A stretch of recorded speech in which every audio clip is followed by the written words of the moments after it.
bien, comme chaque année, Port-Bail a mis son habit de lumière pour la Gainsbar qui réunit un peloton très riche puisque près de 160 coureurs prennent le départ avec ce magnifique décor de paysage postal où se mélangent la mer, le ciel bleu et bien évidemment le soleil. Les coureurs normands seront-ils maîtres chez eux? André Quentin accueille une nouvelle fois un plateau de qualité et puis on l'a vu d'emblée, les 158 coureurs ont de l'ambition et on a vu notamment une très belle attaque de Carlo, le coureur du Vélo Club de Rouen 76 qui s'est porté un moment seul en tête. Il a jusqu'à 50 secondes d'avance, mais immédiatement la réaction est très vive.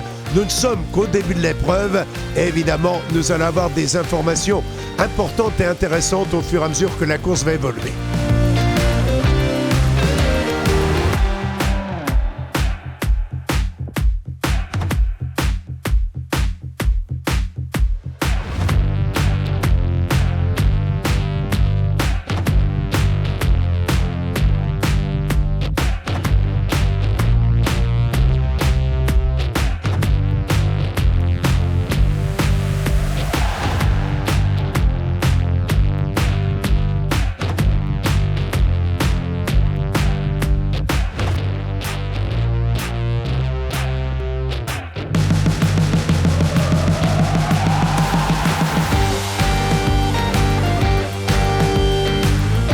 Voilà, cette Gainsbar édition 2022 est un vrai kaléidoscope puisqu'on le voit, on en voit de toutes les couleurs avec des coureurs qui attaquent, le peloton qui revient, jamais plus de 30 secondes d'avance, mais la course à laquelle nous assistons promet d'être débridée dans le final puisque les 3 derniers tours qui viennent d'être couverts l'ont été à plus de 45 de moyenne horaire. Là, on a vu les Norvégiens monter au créneau, on a même vu un Vénézuélien et les Normands qui essaient évidemment chez eux de remettre de l'ordre dans la maison en étant plein suspense dans une course qui n'a pas encore livré son verdict.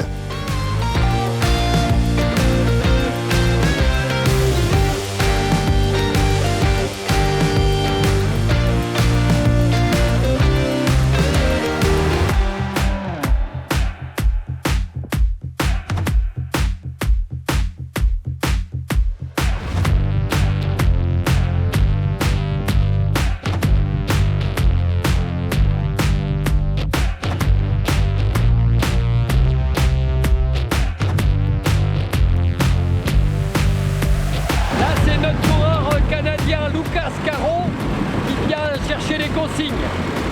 Alors la course elle est vraiment casse-pied parce qu'en fait il y a le butoir. Je peux vous dire c'est chaud. Mais bon ça croque.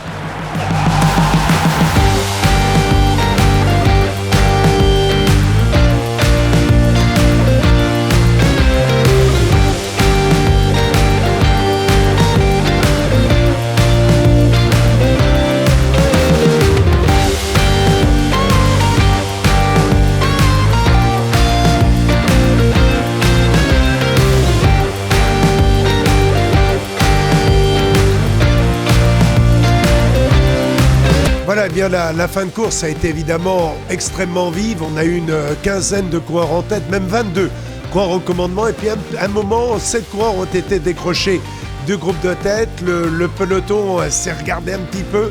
L'écart est monté à 2 minutes. Le Vélo Club de Rouen était le club le mieux représenté avec 3 coureurs à l'avant.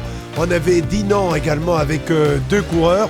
Et on avait également donc Sojason avec 2 coureurs. Mais dans le final, on a pu remarquer une belle attaque d'un homme en forme.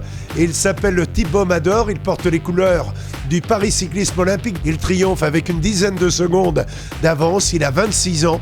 Il nous vient de la région parisienne, de Corbeil-Essonnes.